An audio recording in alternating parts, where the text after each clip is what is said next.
On sait que c'est très compliqué de baisser le travail du sol en agriculture biologique. La Chambre d'agriculture de Normandie mène depuis plusieurs années des essais sur le sujet à travers le projet Reine Mathilde et on va voir ça dès maintenant.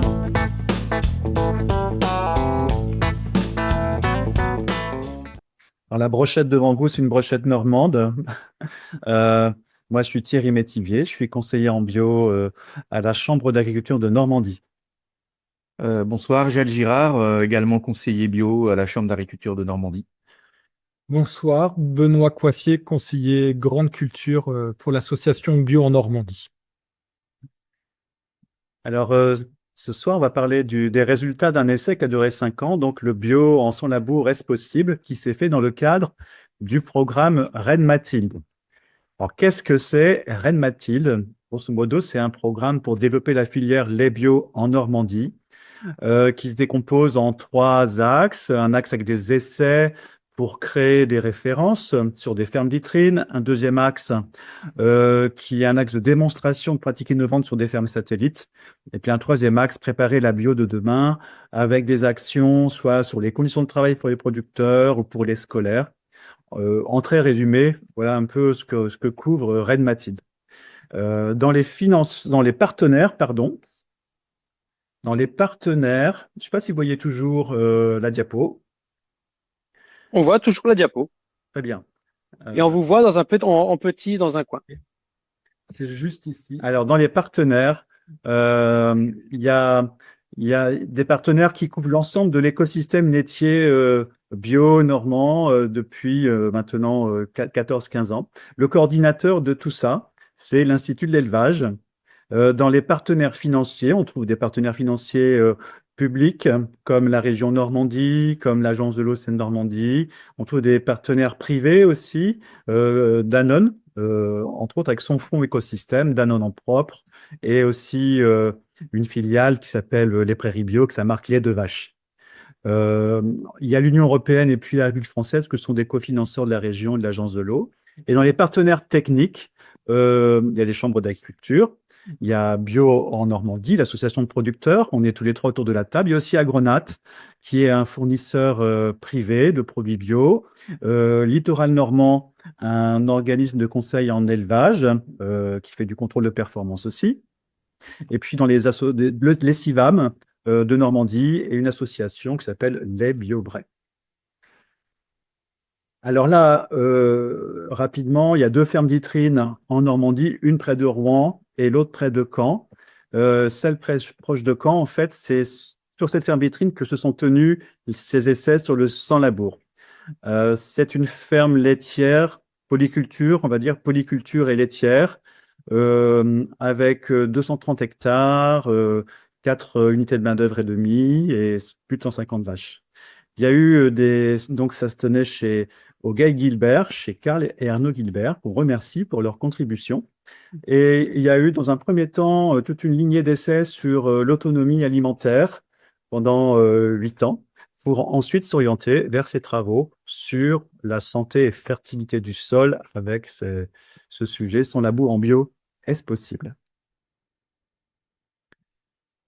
Lorsque la mise en place de cet essai a été réfléchie, c'était donc, voilà, de suivre l'objectif suivant, c'est que dans les conditions du cahier des charges de l'agriculture biologique, où on ne peut pas avoir recours donc, voilà, aux herbicides, comment gérer le salissement et en plus, comment gérer le salissement sans avoir recours à l'utilisation du labour.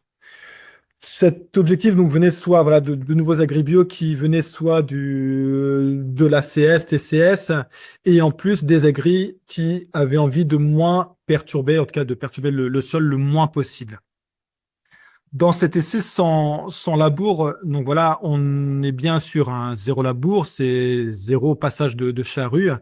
Pour autant, on a bien un travail, on aura des travaux superficiels du sol. Par contre, voilà, on n'est pas sur du strip-till, on n'est pas sur du semi-direct.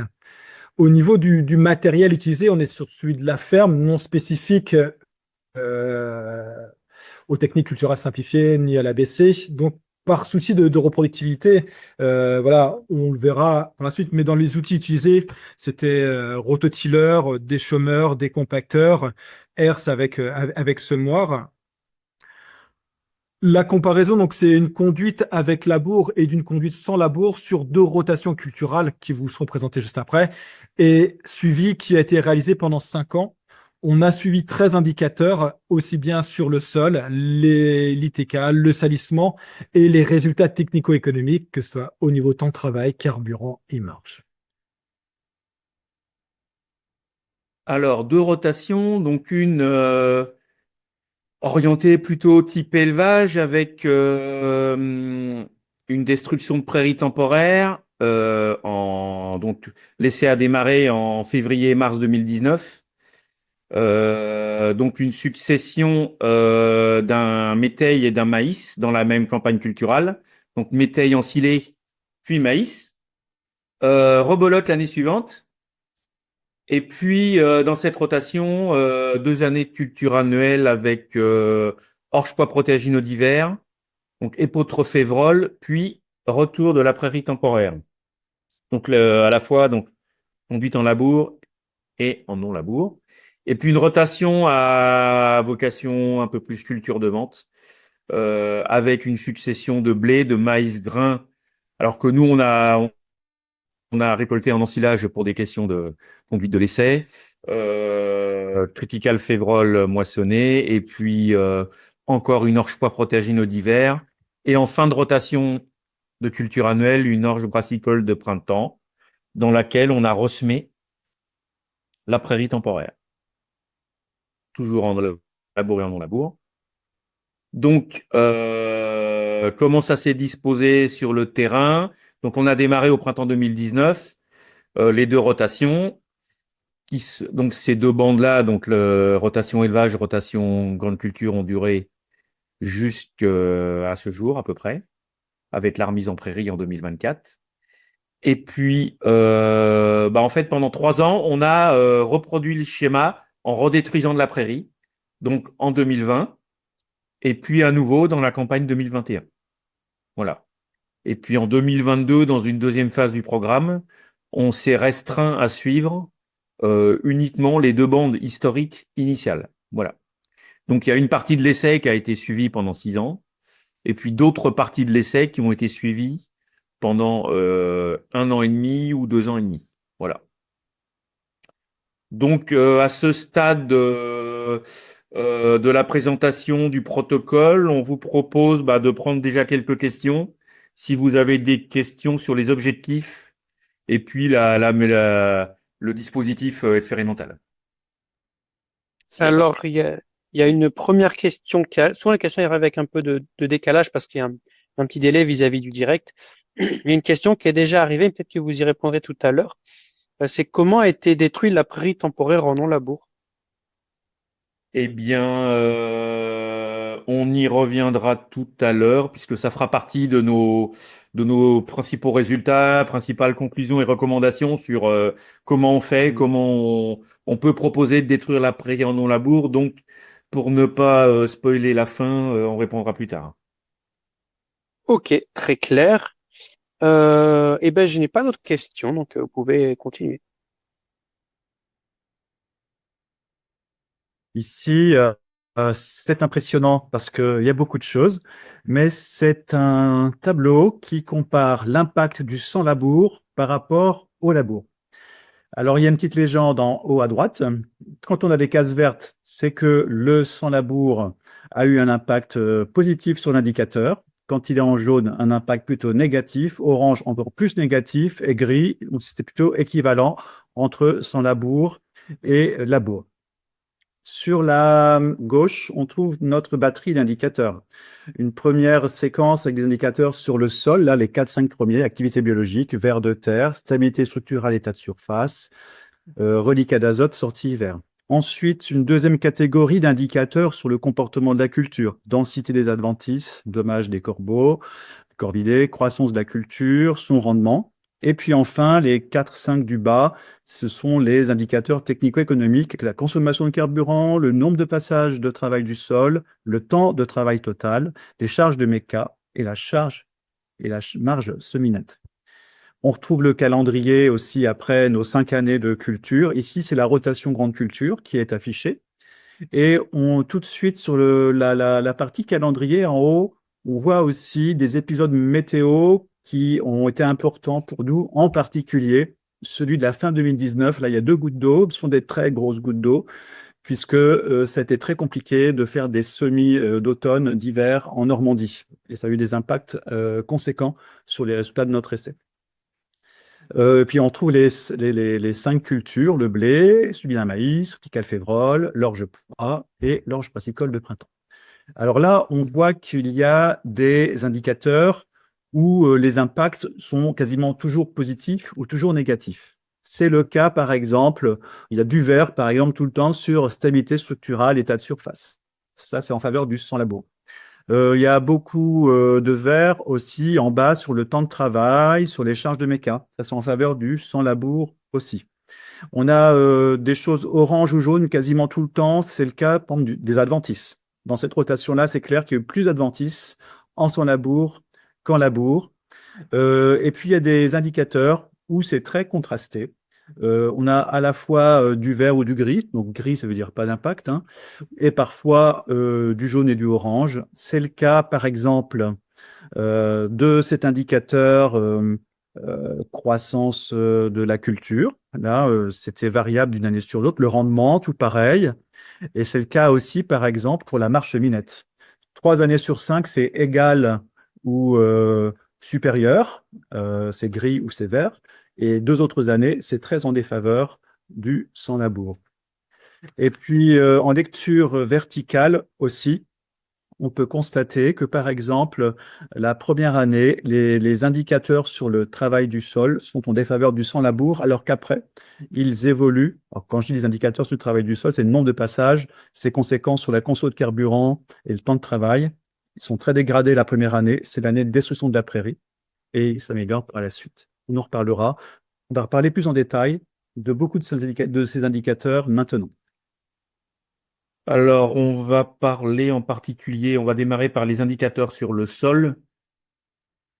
Alors, premier, Thierry, on a parlé tout à l'heure, les états de surface du sol.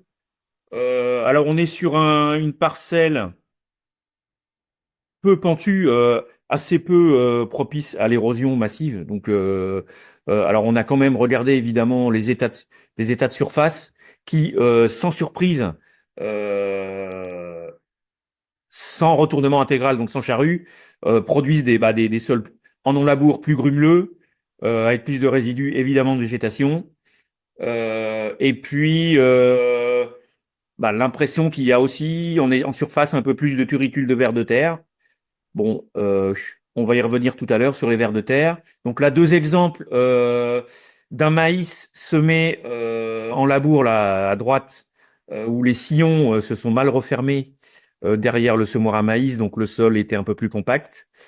Et le maïs, du coup, a moins bien levé. Et en dessous, une comparaison d'état de surface après 3 labours contre 0 labour au bout de 2 ans et demi. Et l'état de surface du sol, évidemment, les photos parlent d'elles-mêmes. Un autre test qu'on a réalisé en colonne, le fameux SLEC test dans des colonnes d'eau, qui en 2021, dans ces mêmes parcelles, montrait des choses assez claires où la stabilité structurale des mottes était nettement plus élevée en non-labour. Par contre, en 2024, on a refait ces tests et on voyait très très peu d'écart de comportement des mottes de terre. Alors, ça a été confirmé dans d'autres essais où ce type d'indicateur peut quand même est assez instable selon la localisation dans la parcelle, même à des échelles métriques, quoi. Donc, ouais, c'est pas évident de l'interpréter tout le temps. Pour le critère suivant, donc, comme vous pouvez le voir sur les photos, donc on a fait des observations sur la structure en réalisant des profils 3D. Les constats qu'on va aborder donc, ont été réalisés cette année en avril sur les 2 bandes après le retour de la prairie, à savoir que la première bande, on a eu l'implantation de la prairie sous l'orge en 2023, donc c'était après 1 an de prairie. Et la bande numéro 2, on était déjà sur la deuxième année parce qu'on était sur la rotation élevage. Et là aussi, un petit peu quelques surprises parce qu'on ne s'attendait pas non plus à observer ce qu'on a observé.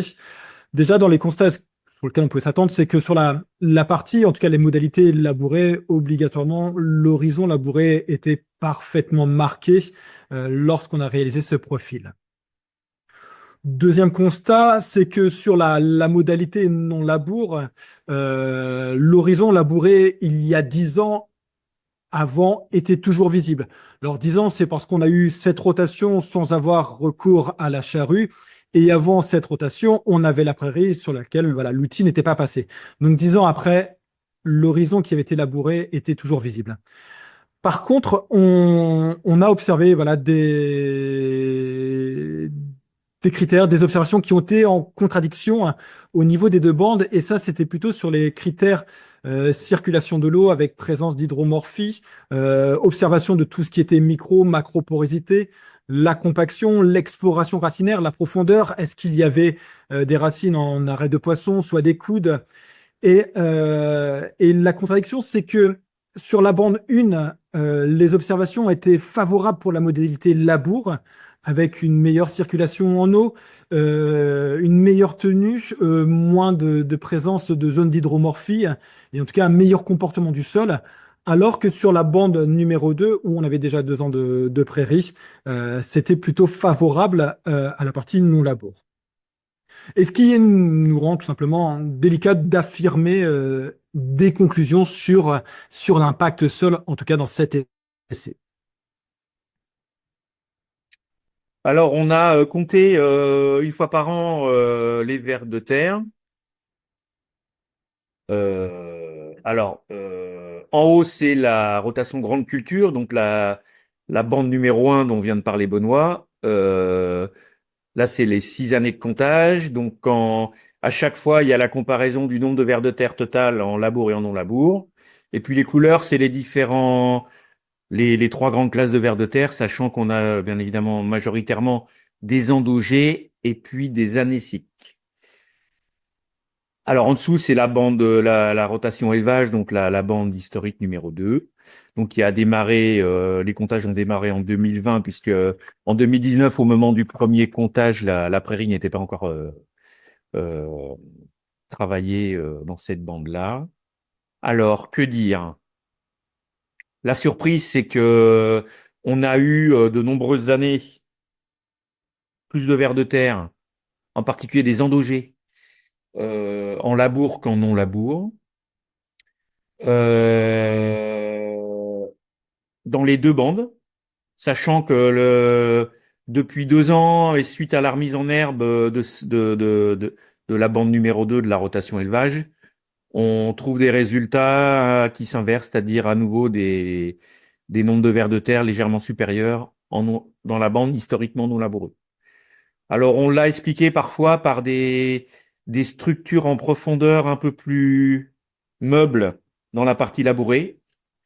Et en particulier en 2020, là, pendant le Covid, printemps sec, où c'était plus facile d'aller chercher les vers de terre à 15-20 cm en labour qu'en non labour. Par contre, on n'a pas d'explication évidente à ce résultat toutes les années. Par contre, il y a des observations intéressantes sur le nombre absolu de vers de terre, quelles que soient les modalités de travail du sol. On a plus de vers de terre sous les couverts de crucifères en interculture, et puis sous la prairie ressemée. Et puis l'hypothèse que le travail du sol, en conditions très difficiles à l'automne 2019 en non-labour, a aussi pénalisé le nombre de vers de terre en provoquant des effets de structure assez compacts.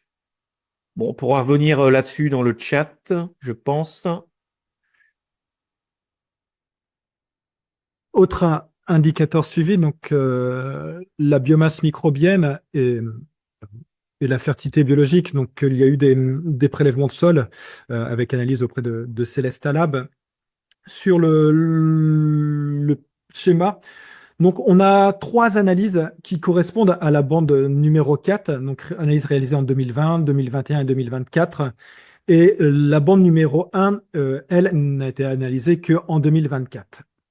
Si ce n'est que on arrive, en tout cas sur des premiers constats et sur lesquels on est d'accord, c'est que en prenant la biomasse microbienne, elle sera plus importante, toujours plus importante, on prend 2020, 2021, et sur la partie sans labour. Donc voilà, la biomasse microbienne s'est plus fortement développée, en lien aussi avec la matière organique libre. Donc, il faut la voir comme le buffet, hein, c'est la matière organique fraîche, qui est plus importante aussi en labour.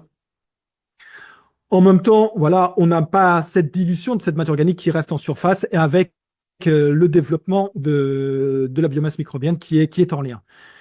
Une information qui reste intéressante sur laquelle on ne s'attendait pas, c'est que si on prend les résultats 2024 de complètement à gauche, c'est que on s'aperçoit que le fait d'avoir remis en prairie a permis de remettre entre guillemets les compteurs à zéro au niveau labour et sans labour, avec une biomasse microbienne qui est quasi identique sur la modalité labour et sans labour, ainsi que pour la matière organique libre, donc voilà, avec une quasi égalité.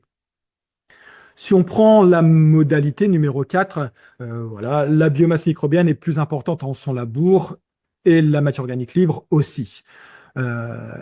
Si on doit faire aussi une conclusion ou un constat, c'est que même si la biomasse microbienne est plus importante en son labour, les résultats dans les 2 modalités sont quand même plutôt bons, voire très bons. On peut estimer qu'un seuil bas pour une biomasse microbienne est autour de 250, peut-être 400 pour un seuil haut, même si dans certains cas, ici, c'est dépassé. Mais même pour une modalité labour, on a des seuils qui sont plutôt bons, plutôt très bons en quantité de biomasse. Sachant qu'il y a eu quelques apports de matière organique qu'on n'a pas reprécisé là sur l'essai, au moins 2 années sur 5. Par des apports de lisier. Ouais. La suite. Alors, on a mesuré les reliquats sortis d'hiver tous les ans. De 2020 à 2022, on a eu des situations plutôt à fort reliquat, en moyenne entre 50 et 60, avec quasiment systématiquement donc soit des protéagineux soit présents l'année du prélèvement, soit l'année précédente. Et dans 5 situations sur 7 entre 2020 et 2022, en moyenne 25% de reliquats d'azote sortis d'hiver en plus dans la partie sans labour. Quelles hypothèses pour expliquer ça? Est-ce qu'il y a moins de lessivage en non-labour? Est-ce qu'il y a plus d'activité biologique hivernale? Ce qui pourrait... Enfin, c'est une hypothèse, oui, vu ce qu'on vient de voir dans la diapo d'avant. Ou alors, ce qu'on a pu aussi constater, c'est parfois moins d'absorption d'azote par la culture d'automne en non-labour. Bon, on n'a pas tranché sur ces hypothèses. Et puis, évidemment, dès qu'on avait une situation d'interculture longue avec des couverts de crucifères prédominantes, le reliquat était plus faible, sans différence significative entre labour et non-labour. Et dans les deux dernières années de l'essai, où il y a eu entre 1 an et 2 ans de prairie, donc à la fin de la rotation, on a remis en prairie. On se trouve sur 2 années où il y a moins de reliquats sortis d'hiver, sans doute dû aussi à des hivers plus pluvieux.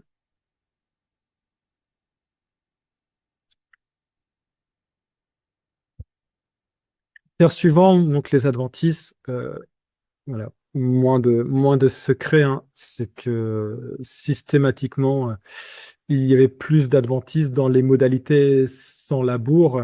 Voilà, comme vous pouvez le voir dans le bas, donc l'année 2022 qui a été mise en avant, c'était encore plus flagrant sur l'année 2023, où dans certains cas, la culture était difficile même à voir.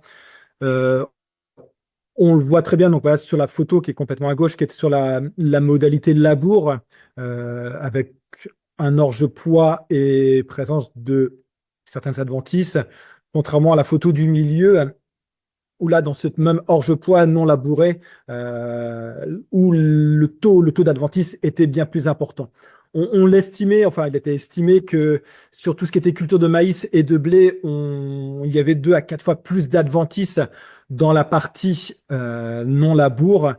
Et ce qu'on appelle les associations étouffantes, comme voilà, sur la photo de droite avec de l'épeautre ou épeautre févrole, le taux d'adventice était de 15 à 20% supérieur. Et même voilà, sur cette photo de droite dans l'épeautre, où on voit voilà, ce rond de chardon qui dépasse la culture. Les vivaces étaient fortement présentes dans cette modalité sans labour, où on retrouvait le chardon, les cirses, rumex et les troncs des champs, mais un taux de salissement important. Indicateur de résultats, donc premier aperçu des rendements. Donc là, ce sont les chiffres, donc c'est le rendement en non-labour moins le rendement en labour. Donc quelques situations vertes où le rendement en non-labour est supérieur. Donc surprise dès la première année avec du blé tendre qui fait 35 quintaux contre 29 en labour, cohérent avec les observations de végétation. Mais surprenant parce qu'il était déjà un tout petit peu plus infesté d'adventices, mais bon, il produit plus. Et puis, autre situation d'un maïs en 2021, où la bande en labour disparaît à cause de taupins, entre autres. Et la bande en non-labour fait, euh, fait 12 tonnes de matière sèche et la bande en labour en fait 2. Donc, euh, parfois, on est surpris. Hein. On n'a pas d'explication rationnelle tout le temps. Il y en a sûrement. Ensuite, des situations grises où des rendements assez proches entre les deux modalités. Et puis des situations jaune et orange où on perd du rendement non labour. Alors, soit à cause de corvidés qui arrachent un peu plus de pieds de maïs en non labour, alors en récolte 2020, on a quand même semé notre blé en décembre 2019 sans labourer, mais en fait, dans des conditions compliquées. Et le blé en a toujours souffert. Hein. Donc, plus clair, plus sale, 17 quintaux en moins. Et puis, dans les cultures, au bout de 4 ans là, de culture annuelle, là, nos deux bandes de métail, là, Épaule de Févrole et Orgepois, font 16 quintaux de moins qu'en labour. Donc, c'est quoi la comparaison? C'est 38 quintaux en non-labour et 54 quintaux en labour. Voilà. Donc, en écart en pourcentage de productivité, euh, 12% de moins dans l'année 1 de la destruction de la prairie. En année 2, finalement des résultats équivalents en moyenne. L'année 3, donc on a moins de situations, mais également moins 12%. Et puis l'année 4, donc ici, là, nos bandes de métail moissonnées avec moins 30% de rendement.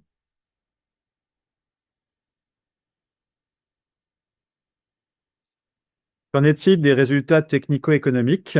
Alors, on retrouve ici quelques indicateurs technico-économiques, la consommation de carburant, le nombre de passages, travail du sol, le temps de travail, les charges de méca, la marge cheminette.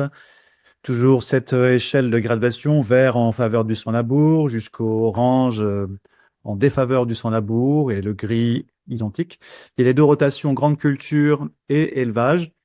Et ce qui va être central dans ces résultats, c'est en fait l'incidence du nombre de passages qui est inférieur en sans labour. Il y a globalement, on voit souvent un passage de moins sur la ligne, la nombre de passages travail du sol. Et ça impacte directement en fait la ligne du dessus qui est consommation de carburant, entre quasiment 20 et 30% de moins de carburant quand c'est en vert. Ça impacte aussi directement la ligne suivante, temps de travail, quasiment 1 heure de moins de travail avec ce passage en moins. Et ça impacte aussi directement les charges de méca. Ce passage en moins fait 30, 50, 80 euros par hectare de charges méca en moins. Donc, notre passage en moins en sans labour a des conséquences positives sur l'aspect consommation de carburant, réduction du temps de travail et moins de charges de méca, globalement. Je passe à la marge cheminette. Vous voyez que c'est très contrasté. Il y a 3 années où c'est supérieur ou égal en sans labour par rapport au labour. Et il y a 2 années où la marge est vraiment moins bonne dans la rotation grande culture. Et c'est encore, par contre, ça c'est beaucoup moins bon dans la rotation élevage, où on a beaucoup plus subi l'à-coup des conditions humides de l'hiver 2019 et ses contre-arrière-effets, en fait, les années suivantes. On peut regarder un peu plus de choses sur ces résultats technico-économiques sur les marges semi-nettes. Alors, la marge semi-nette pour nous, c'est quoi? C'est les produits, donc rendement fois prix, moins les charges OP et moins les charges de mécanisation. On retrouve sur la partie gauche et centrale, là, un peu la vue d'avion, la bande 1 et 2 qu'on a suivi pendant 5 ans en labour et en sans labour, les bandes 3 et 4 qui ont été suivies pendant 2 ans et les bandes 5 et 6 où on a une seule année où on a fait des mesures. Et quand on regarde la moyenne de toutes les cultures, des marges semi-nettes de toutes les cultures en labour, toutes ces cultures-là, et comparées au non-labour, c'est en faveur, les résultats économiques sont en faveur du labour. On peut regarder le code vert, ce sont toutes les marges semi-nettes des cultures en première année après la destruction de la prairie. Donc là, il y a 6 données en labour, il y a 6 données en non-labour quand on fait les moyennes. Voilà, le 1099 contre 873 est en faveur du sans labour. C'est l'effet pénalisant de la destruction de la prairie en sans labour avec plus de passages. En faveur du labour. En faveur du labour avec moins de passages côté labour. Là, si on fait la moyenne des années 2 et 3, donc la moyenne de ce qui est en bleu-gris et en rosé, c'est tout en bas, là, c'est le chiffre tout en bas. Là, par contre, ça s'inverse. 558 euros de marge cheminette par hectare côté non-labour contre 540 côté labour. Dans les 2 et 3, les marges en son labour sont en moyenne meilleures qu'en labour. Et quand on regarde la 4e année, c'est ce qui n'est pas coloré. La moyenne, là, est vraiment en défaveur du sans labour. Sa marge est fortement pénalisée, 812 euros en moyenne en sans labour contre 1400 côté labour. Là, on trouve l'effet impactant du salissement prononcé du côté du sans labour. Ce qui est intéressant, c'est que la moyenne globale, elle n'est pas en faveur du sans labour, mais il y a des années, finalement, le sans labour s'en est plutôt bien tiré par rapport au labour. On a fini en fait cette petite séquence. On vous a présenté sur toute notre gamme d'indicateurs quels ont été les résultats. On vous propose maintenant une nouvelle phase de questions-réponses. Eh ben, ça tombe bien parce qu'il y en a beaucoup. Et donc, je vais toutes les lire de manière chronologique. Alors, la première question de Stéphane, c'est pourquoi commencer par un blé derrière prairie plutôt qu'une culture de printemps, surtout en non-labour? Je remets la rotation.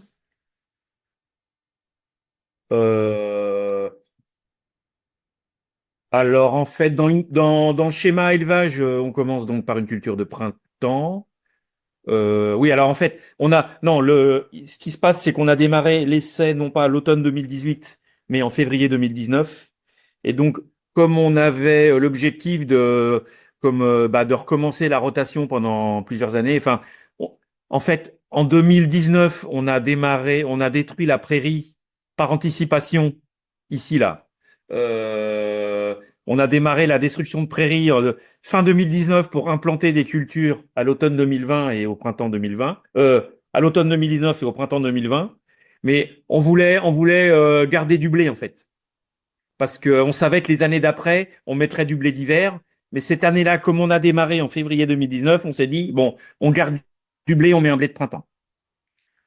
Moi, je compléterais en disant que peut-être que le choix dans cette rotation culture de vente, c'est que dans notre région, des fermes de grande culture pratiquent souvent une culture d'automne, en fait, après la destruction de leur luzerne, par exemple, ou de leur prairie. C'est ce qui a motivé aussi de placer plutôt cette culture-là, une culture typée automne, en première position dans les cultures annuelles, et qu'on a mis la culture de printemps après. On a eu un débat pour mettre aussi le maïs grain en premier par rapport à. Oui. Mais là, on a privilégié plutôt le blé, son rendement et sa teneur en protéines, en le positionnant en premier. Et puis, effectivement, notre maïs en entrée de rotation, il est précédé d'un métail ensilé semé en automne. Oui. Question suivante. Question suivante. Alors, je crois que vous les avez déjà répondu, mais on me demande aussi pourquoi est-ce qu'il y a eu une explosion des endogés en 2023-2024? Est-ce suite à une année humide? Mhm. Euh, alors, bon, là, c'est une colle, hein. Printemps 2024, alors on fait les prélèvements entre le 25 février et le 10 mars. On n'a pas eu d'hiver, Pas l'hiver, non, non, pas eu d'hiver, on temps les, humide. il y a eu enfin, 2020, il y a eu le Covid, donc on a prélevé un peu tard en conditions très sèches, mais toutes les autres années, on a prélevé en conditions plutôt bien ressuyées, ni trop sèches, ni trop humides. Donc on voit, non, j'ai pas trop d'explications. Alors là, ça avait été remis en prairie. En fait, la prairie avait été semée simultanément à l'orge brassicole Oui. en avril 2023. Donc là, on prélève fin février 2024. Il y a 6 mois de prairie, mais Cet effet prairie, justement. sauf que sur la bande d'à côté, il n'y a pas d'effet prairie. Enfin, il y a très peu d'effet prairie. Donc c'est pas facile de répondre, de donner une explication simple là-dessus. Je suis désolé. Ok, pas de souci. Mais oui, c'est très compliqué le pourquoi des vers de terre, c'est vraiment pas une question simple. Ensuite, on me dit, alors je vais vous le lire. Vous comparez labour et non labour, mais quelle est l'intensité du travail du sol sur les 20 premiers centimètres et quelle humidité du sol et température au moment du travail du sol? Alors effectivement, on n'a pas calculé d'indice global d'intensité de travail du sol de type STIR qui existe dans des publications récentes vues par ailleurs. Euh, On travaille en non-labour en moyenne. Alors, les outils, l'outil principalement utilisé dans l'essai sur 5 ans, c'est le déchaumeur à dents Eyelet, qui travaille dans la situation de l'essai entre 3 et 6 cm. Il y a eu, pour détruire les prairies, occasionnellement du rototiller, et puis parfois des dents droites un peu plus profondes. Mais je dirais qu'en moyenne, on est entre 3 et 15 centimètres avec les outils en non-labour. Et puis la charrue, par contre, c'est du labour profond classique à 25 centimètres. Alors, quant au taux d'humidité, alors on essaie autant que possible, à part le, 19. à part le 7 décembre 2019 où on s'est posé vraiment la question d'intervenir en non-labour après moult discussions entre nous et l'agriculteur. Ce jour-là, on n'aurait peut-être pas dû y aller, mais à part ce jour-là où c'était en conditions beaucoup trop molles, beaucoup trop humides, toutes les autres interventions faites par l'agriculteur sont faites dans des conditions qu'il juge idéales par rapport au ressuyage, autant que possible. Alors, on n'a pas mesuré on n'a pas mis du millimètre dans le sol le jour de l'intervention. C'est c'est sans doute critiquable, mais on l'a pas fait. Dac. Très bien. Alors, ensuite, on me demande quelle est l'unité verticale pour les graphes du comptage de vers de terre. Très bonne question. Eh bien, c'est le nombre de vers de terre au mètre carré. Alors, Ok. pour comparaison, j'ai pas mis le chiffre. La prairie d'à côté, juste en dessous de l'essai, tourne depuis 2021 entre 800 et 1000 mètres carrés au vers de terre, entre 8 et 1000 vers de terre en mètre carré, qui est un chiffre assez important. Euh, de mémoire, sur quelques échantillons de vers de terre mesurés dans des parcelles conventionnelles ailleurs, on est souvent entre 75 et 150. C'est-à-dire que là, dans notre essai, que ce soit, enfin non, la bande du haut a des nombres de vers de terre absolus plutôt intéressants. Celle du bas, on peut considérer qu'on est sur des nombres de vers de terre qui sont pas excessifs, ouais. Cette Ok. phase, c'est celle qui a le plus souffert justement de notre intervention forcée pour faire du son labour à l'automne 2019 quand c'était très humide. On a fait un semis, c'était vraiment comme dans du beurre, hein, c'était de la terre qui était vraiment chargée d'eau et on a eu des très mauvaises levées,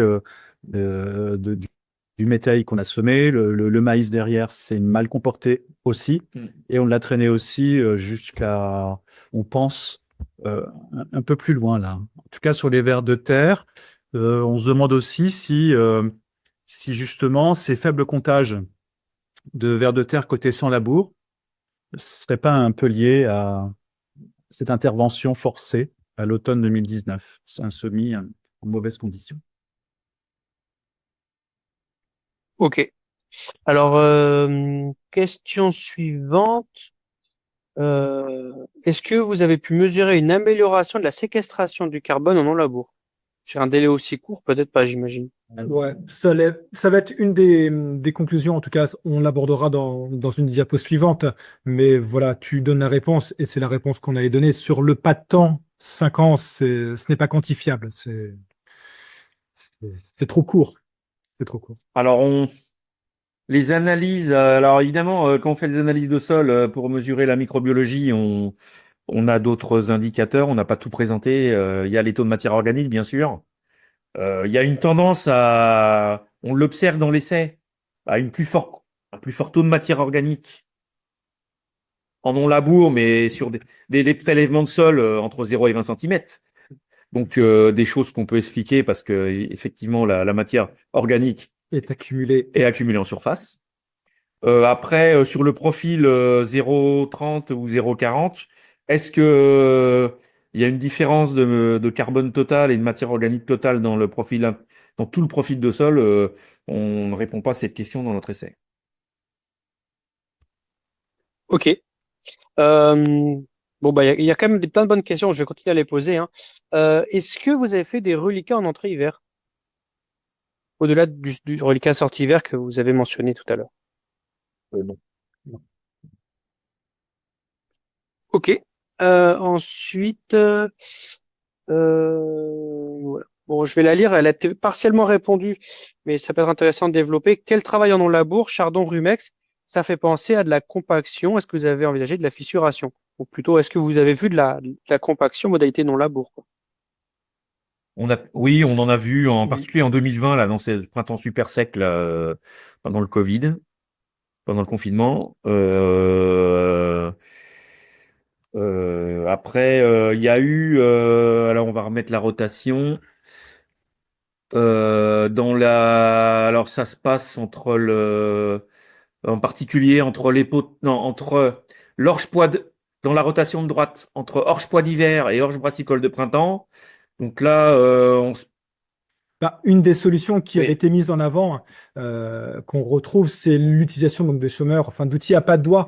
L'objectif, c'est vraiment d'extirper le maximum d'organes souterrains. Si ce n'est que on était encore sur, que je dise pas de bêtises, 2023, donc sur un été extrêmement humide, qui n'était pas favorable, en tout cas sur la longueur, qui n'a pas été fortement favorable pour cette opération.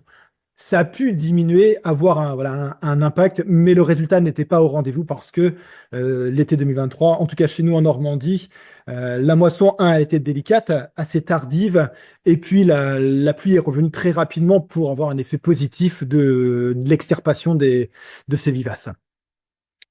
je regarde notre diapo sur parce qu'il y a effectivement une bande où le il y a moins de circulation. Enfin, les indicateurs observation visuelle au test au profil 3D sont un peu moins favorables en non-labour. Il faudrait voir si on peut relier ça, oui, avec les infestations de vivaces. C'est un sujet qu'on n'a pas approfondi, mais la question est très bonne, oui. Oui. Mm. Oui. Et si vous voulez bien pour cette partie, j'ai une dernière question. Euh, Quel est l'impact des gels printaniers, des sécheresses et des épisodes très pluvieux au cours de ces 4 années? Alors, tu peux les remettre dans la liste. Donc, tu as dit le gel, Alors, impact du gel printanier, des sécheresses et des épisodes très pluvieux pendant ces 4 années d'essai. non, gel printanier. Alors, dans le Calvados, en gros, on va aller très vite. Enfin, dans le nord du Calvados, dans la moitié nord du Calvados, il gèle plus. Donc, question suivante. Non, attends, le gel. La sécheresse, non pas la sécheresse, on a eu un petit peu comme partout l'année 2022 qui était une année extrêmement sèche. Ça, c'était le constat. Et c'est plutôt ces périodes humides qui sont de plus forte, en tout cas, plus forte amplitude. Thierry le rappelait tout à l'heure. Donc, on a eu l'automne-hiver 2019-2020 qui était extrêmement humide et lorsque la pluie est arrivée, elle ne s'est pas arrêtée. Et là, les conditions de semis ont été très délicates. Euh, 2021, tu as mis des gouttes, mais Été 2021. Oui. été 2021. Et puis après, bah, c'était l'été 2023 où la pluie est arrivée au 15 juillet et elle est repartie au 15 août. Et la pluie est revenue octobre 2023 et ne nous a pas quittés depuis. Ouais, voilà au niveau des aléas climatiques. On y reviendra à la fin sur aussi dans nos dernières diapos d'enseignement et on reparle de ce sujet du climat, de la météo. Ça marche. Et ben, dans ce cas-là, moi, je vous laisse continuer parce que j'ai éclusé les questions qui avaient été posées. Ok, merci.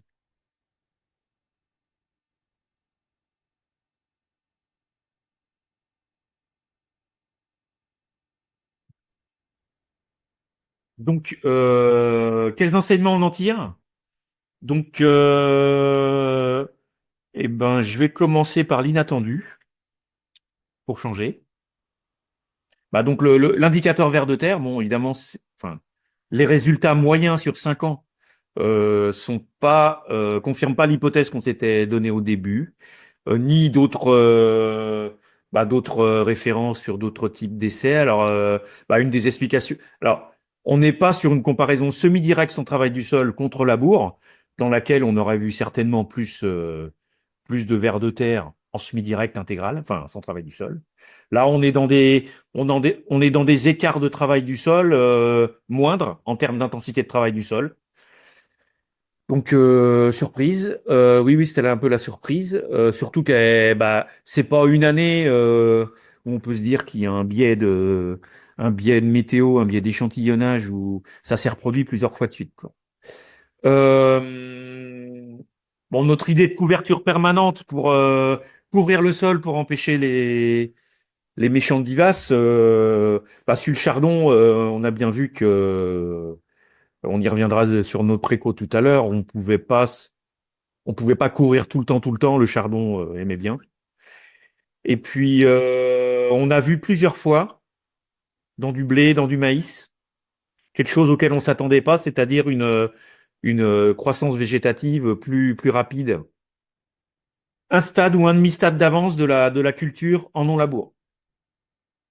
À l'inverse de l'idée reçue que parfois les, la, la- les cultures démarrent moins vite parce qu'en fait, ça démarre moins vite en minéralisation dans le sol. Donc, au moins à 2 reprises, en 2019 et 2020 ou 2021, on a observé le contraire. Par contre, culture plus qui pousse, peut-être un peu plus vite en non-labour, mais un peuplement global moins dense. Donc, malgré tout,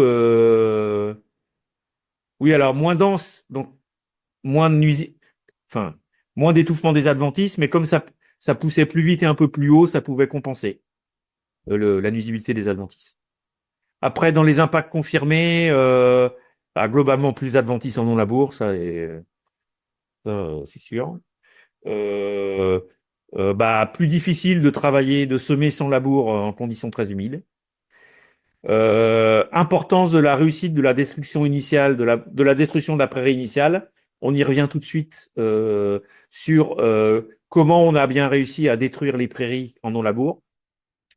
Plus de stabilité structurale, plus de biomasse microbienne.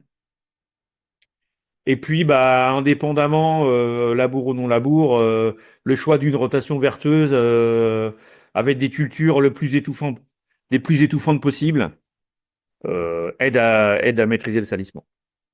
Et chez nous, 2 maïs de suite, là, dans la rotation élevage, nous ont un peu posé difficulté en son labour quant au salissement. Ouais.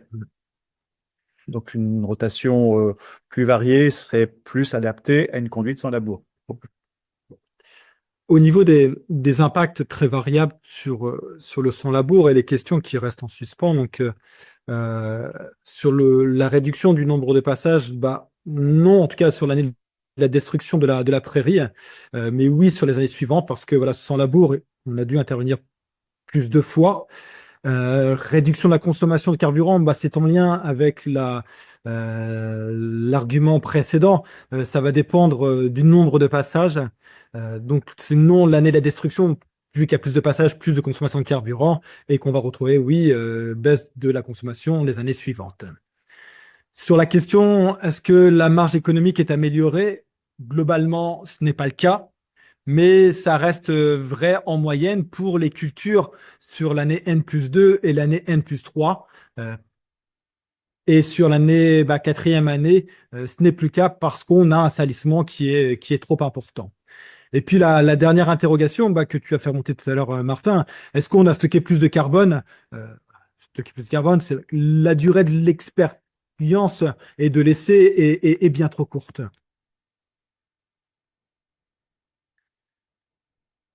Voici quelques conseils pour moins labourer ou ne pas labourer. Le premier conseil concerne la gestion du salissement et ce qui nous a choqué quand même, c'est en fait ce salissement très important du côté sans labour. Et on se pose la question de pratiquer le sans labour sans exclure le labour une fois de temps en temps. Par exemple, ne pas labourer pendant 2 ou 3 ans, et puis quand le salissement devient trop pénalisant, reprendre une fois la charrue. Donc, là, on sort presque un peu de notre sujet, mais on se demande s'il faut toujours s'entêter à faire absolument zéro labour. Le deuxième conseil, c'est un conseil lié à la météo et aux conditions d'intervention en sans labour. Et donc, il faut toujours semer dans un sol ressuyé, pas comme on a fait l'automne 2019. On a dégradé la structure du sol pour les années suivantes. Donc, il faut savoir attendre. Si le semis est difficile à l'automne, il vaut mieux songer à remplacer cette culture d'automne par une culture du printemps plutôt que de persister à l'implanter. Ça, c'est très clair. Nos conseils pour détruire la prairie sans labour. Une interrogation autour de ça. On a passé, nous, beaucoup plus de passages d'outils travail du sol en sans labour pour la détruire par rapport au labour.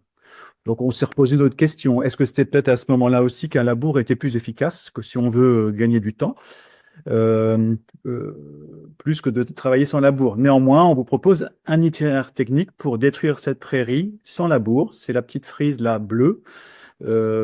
Alors, la première étape, c'est de détruire en été, quand les tons sont séchantes, avec un outil animé, la prairie, en travaillant superficiellement, 4 cm au maximum.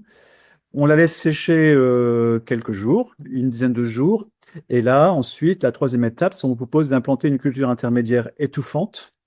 Ça peut être, ça peut être un colza fourragé, ça peut être un mélange d'espèces estivales, et de rouler pour favoriser le contact sol-graine et de bien faire lever cette interculture. Elle est en place 2 à 6 mois selon la première culture qui va suivre cette destruction de prairie. On la détruit avec un travail superficiel. Et là, tout de suite après, on peut semer notre culture.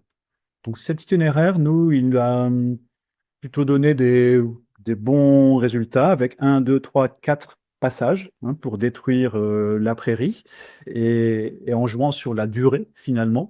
On a détruit la majorité des graminées, des vivaces, des légumineuses, mais il en reste quand même beaucoup plus qu'après un labour dans la première culture. Ça, c'est assez clair. Et puis, quatrième conseil pour faire du sans labour, c'est de semer plus dense. On a souvent constaté une moindre levée de nos cultures, donc renforcer la densité euh, pour mieux gérer le salissement aussi, et puis aussi viser peut-être un rendement amélioré. Dans la question du salissement, donc là aussi les différents conseils, euh, beaucoup de bon sens ou en tout cas de bonnes pratiques agronomiques. La clé de voûte va rester aussi la rotation, donc l'importance d'alterner les époques de semis pour ne pas cultiver la même flore, en alternant entre guillemets les semis de culture estivale, donc de fin d'été, culture d'automne et culture de printemps. Au niveau du matériel, là, ça va plutôt concerner le matériel de désherbage mécanique. Et si on prend ici le cas du maïs qu'on retrouvait dans nos rotations, en cas de résidu trop important, donc voilà, parce on ne l'a pas enfoui, il va falloir préférer les outils type rotoétrie ou rotative, contrairement à une RC-trie qui va faire plutôt un effet, je veux dire, peigne et qui va provoquer de la casse en maintenant cette matière organique en surface. Bien évidemment, de pratiquer le faux semis avant la culture, faire lever les graines d'adventice, et puis voilà, lorsque on va semer, donc les éliminer. Sur la question rotation, je regarde sur du dessous, de ne pas semer 2 années de suite la même culture, ça va en lien donc voilà, avec cette alternance parce que on va sinon favoriser une flore, soit une flore d'automne, soit une flore typée printemps. Sur les solutions curatives, donc voilà, d'amplifier le nombre d'interventions de désherbage et puis intervenir tôt sur le maïs. Bon, bien évidemment, le premier passage de prélever reste le passage le plus important pour éliminer le taux d'adventice lorsqu'ils sont encore au stade filament blanc et que la culture est encore sous terre. De travailler sur des choix de culture, alors choix de culture étouffantes, soit par leur hauteur, soit par leur vigueur. Ça rentre aussi dans le choix variétal, hein, sur des vigueurs au démarrage. Et sinon, c'est de travailler sur des cultures saclées qui seront binées par la suite. Le travail sur le couvert végétal, donc au niveau de la couverture, d'avoir une couverture qui soit la plus longue possible pour éviter en tout cas que la lumière arrive au sol et favorise la levée d'adventice. Le travail, donc tout ce qui va être sur semis, comme voilà une culture qui pourrait être une culture de couvert ou de trèfle directement dans la culture précédente avant la récolte. Alors, on a mis une flèche avec la gestion de chardon vivace qui rentre un petit peu en contradiction.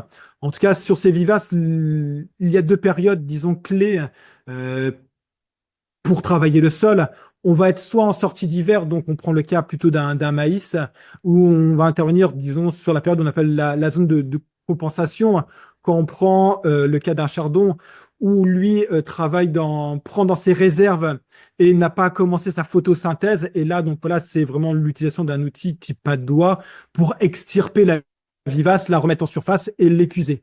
Sauf que pour ce type d'action, il faut un minimum de passage, en tout cas pour pouvoir épuiser la vivace. La deuxième période, elle va se faire en post-moisson, hein, et profiter des conditions séchantes. Donc, entre la moisson, la récolte de notre culture et le semis de notre couvert, où toujours pareil, avec un outil à pas de doigt, on va venir extirper les rhizomes, les remettre en surface. Et dès que ça commence à refavoriser en tout cas un développement de racines, ce sera toujours un passage qui sera au bout de 15 jours, 3 semaines, en conditions séchantes pour revenir extirper ces adventices.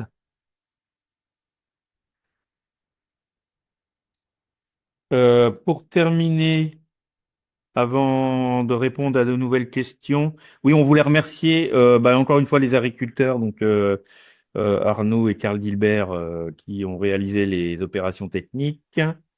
Et puis tous les collègues des différents partenaires qui ont aidé à faire des échantillons manuels de maïs, chose toujours très agréable. Prélèvement de verre de Et les terre. prélèvements de vers de terre aussi qui sont assez gourmands en temps. Et puis, d'ici le début de l'année 2025, sur nos sites internet, il y aura la synthèse intégrale des essais. Donc synthèse et également analyse avec le détail de tous les résultats année par année, culture par culture. Donc vous pourrez, si vous souhaitez, aller voir plus de détails sur les résultats à ce moment-là. Et voilà. Super. Je peux proposer quelques petites questions encore. Bien sûr, oui. Et justement, pour ceux qui nous regardent, n'hésitez pas à en rajouter. Je vais commencer à à les lire, mais n'hésitez pas à en rajouter. Alors, première question. Suite à la diapositive sur les conseils, envisagez-vous de tester une destruction de la prairie avec labour, puis après que du sans labour? Alors, pour nous, l'essai est fini. Et, et en fait, on pense que ça pourrait être un bon compromis. Après, si on tient absolument à faire du sans-labour, cet itinéraire technique proposé avec 4 passages peut permettre d'atteindre l'objectif de détruire la prairie. Mais si on voulait aussi concilier de l'économie de temps, l'économie de temps de passage, l'économie de carburant dans la démarche, ce serait un moment où il serait judicieux d'utiliser la charrue pour détruire la prairie. La charrue suivie euh, du semis de la culture. Donc en fait, on n'envisage pas de le tester. Pour nous, le programme s'arrête là et on n'a pas programmé de tester cette Ouais, c'est des choses qui modalité-là. pourraient être observées en conditions réelles chez des agriculteurs, mais euh, Oui, ce ne sera pas dans Rennes-Mathilde, mais après, ça peut être justement chez les producteurs qui ont envie d'essayer. Ok. Euh, ensuite, toc, toc, toc. Un retour terrain plutôt. Stéphane nous met, je ne vous conseille pas la rotoétrie dans des résidus de maïs grain, bourrage en moins de 50 mètres. ouais. À la suite, alors David nous dit, détruire sa prairie en non-labour dès juillet, n'est-ce pas une grande perte de production, entre parenthèses autonomie, par rapport à une destruction en labour quelques jours avant le semis de la culture suivante? La question, oui, elle se pose, sauf si le couvert peut être une dérobée, l'utilisation d'un colza fourragé, alors qui répond sans vraiment répondre, mais en tout cas qui peut servir d'alimentation pour le troupeau si on parle vraiment là dans ce cadre-là. Après, voilà, la remarque de David, elle est pertinente, hein, tout à fait. Après, souvent, un des principaux critères, pourquoi les agriculteurs anticipent la destruction de la prairie en non-labour, c'est parce ils veulent avoir plus de temps pour que les résidus de prairie se dégradent et soient moins gênants dans les cultures d'après. Donc, d'où l'idée d'anticiper la destruction de la prairie pour éventuellement mettre un colza fourragé intermédiaire. Mais oui, là, oui. Et c'est un argument de plus qui peut aller en faveur d'une destruction de la prairie en la labourant, Ouais. cette fois-là, avec ce côté, en effet, quantité de matière sèche à valoriser issue de la prairie, avec un temps de dégradation moins long, ouais. Enfin, un temps de destruction, en tout cas, moins long. J'ai une dernière question dans le chat. Gilles Salito nous demande, est-ce que pour vous, extirper des chardons, ça semble illusoire, et peut-être au-delà de ça, on peut dire, pour vous, on peut demander, pour vous, c'est quoi votre recommandation pour pouvoir détruire des chardons le plus efficacement possible, quoi? Bah, pour moi, alors j'aurais tendance à me référer aux études qui ont été faites par AgroTransfert, donc dans les Hauts-de-France.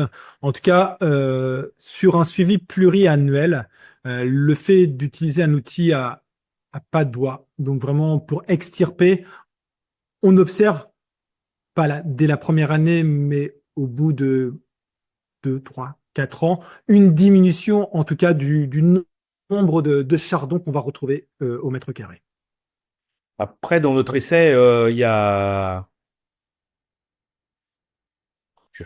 il y a 4 à 5 fois moins de biomasse de chardon dans la partie labourée tous les ans. Donc, le labour est Oui. sans doute un moyen de le limiter. Même si on a eu, au bout de 4 ans, quand même, il y avait des chardons dans la partie labourée, plus qu'au début, mais Sur un cycle, il y avait un retard de oui, développement. des biomasses nettement moins développées, et puis des répartitions beaucoup plus, un peu partout, mais des toutes petites, pas des ronds qui grandissent.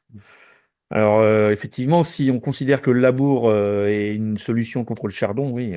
Non, et après, voilà, c'est la rotation et le retour, bien évidemment, de la prairie temporaire qui va permettre de gérer le chardon à la suite. Mais Gilles, t'as peut-être aussi des idées là-dessus. Sûrement.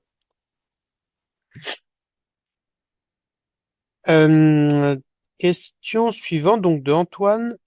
Pour casser la prairie, avez-vous testé des chômeurs environ 10 cm avant un rota? La première année, donc on a démarré l'essai en février-mars 2019, donc dans un printemps plutôt sec, hein, où la destruction de prairies s'est bien passée. Il y a eu, avant le premier passage dedans, il y a dû avoir des... Ah non, avant le passage de rototiller, donc, il y a eu, je crois, un aptisol. Donc un outil, il faudrait prendre des photos. Il y a eu un passage d'aptisol de mémoire. Et plusieurs passages des chômeurs aussi. Avant l'outil animé. Mais oui, enfin, d'où un au cumul du nombre de passages et de carburant dans ces destructions temporaires, parfois des quantités des intensités de travail du sol total qui sont importantes quand même. Oui, surtout la première année, là, en 2019, en fait, on lançait le sujet et c'est vrai qu'on voulait pas Ouais. on voulait pas se rater sur la destruction de la prairie. Et en plus, on a commencé au printemps. Par chance, il a fait sec. Mais c'est vrai qu'on a aussi utilisé beaucoup de passages pour être sûr d'arriver à détruire la prairie lors d'un printemps. Et pour répondre suite à la question, là, c'est vrai qu'on n'a pas testé uniquement le passage de dents sans outil animé pour détruire la Ouais. prairie. On a toujours le fait de cet outil animé, en fait, il permettait de scalper ou oui, de couper la partie vraiment superficielle de la prairie, là, à 3-4 cm de profondeur, et de provoquer une mort plus certaine. Et en plus, avec la partie animée, ça permettait aussi de faire passer dans l'air et de décoller la terre collée aux racines, en fait, la terre autour des racines, et d'être un peu plus sûr que ça dessèche, que ce couvert végétal meurt et dessèche. Après, c'était un rototiller, bon, sachant que majoritairement chez les pratiquants, enfin les agriculteurs qui pratiquent les techniques sans labour, on a plutôt des rotovators. Oui. J'avais une dernière question dans le chat, mais en fait, vous venez d'y répondre à l'instant. Je n'ai pas d'autres questions. Peut-être je peux vous laisser un petit mot de la fin.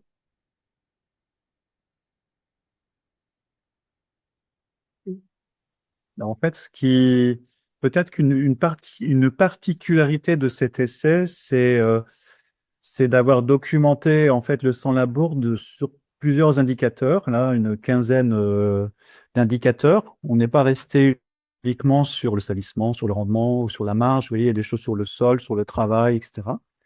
Ça, c'est quelque chose qui est intéressant. Après, on peut se poser la question de quand on fait du sans-labour, on ne le compare pas toujours au labour. Nous, notre sujet d'étude, c'était la comparaison pour essayer d'avancer sur la faisabilité, mais on aurait pu aussi faire que du sans-labour et pas avoir de repères par rapport au labour et peut-être se satisfaire des résultats qui auraient été montrés. Et puis, je dirais aussi que dans les mots de la fin, on n'apporte pas une réponse tranchée sur est-ce possible ou est-ce impossible. Vous avez vu, hein, c'est plutôt possible. Il y a parfois beaucoup de bons résultats pour le sans-labour. Et puis, on se dit que parfois, la charrue pourrait nous aider. Voilà, on n'est pas voyez, on joue un peu sur les deux tableaux. On conclut peut-être en disant que oui, le moins labouré est certainement tout à fait envisageable. Et après, pour faire vraiment zéro labour, on trouve que c'est plus compliqué, mais il y a des personnes pour qui c'est un objectif et le défi est important. Et ben, peut-être, vas-y, peut-être, il y avait quelque chose à rajouter. Ah non, je crois que quelqu'un avait dit quelque chose. Donc, bah, dans ce cas-là, bah, merci pour ce mot de la fin. Merci à tous les trois pour la qualité de votre intervention. Euh, Si vous avez des questions, n'hésitez pas à taper projet Reine Mathilde sur Internet. Vous pourrez retrouver nos trois intervenants et leurs contacts. Sans souci, bien sûr, cette vidéo sera en replay et le diaporama sera disponible sur le site de Triple Performance. Et si vous avez envie de nous rejoindre sur le groupe WhatsApp Agriculture Bio de Conservation, qui regroupe des chercheurs, des techniciens, des agriculteurs, n'hésitez pas à faire un message au Centre national d'agroécologie. On vous ajoutera avec grand plaisir.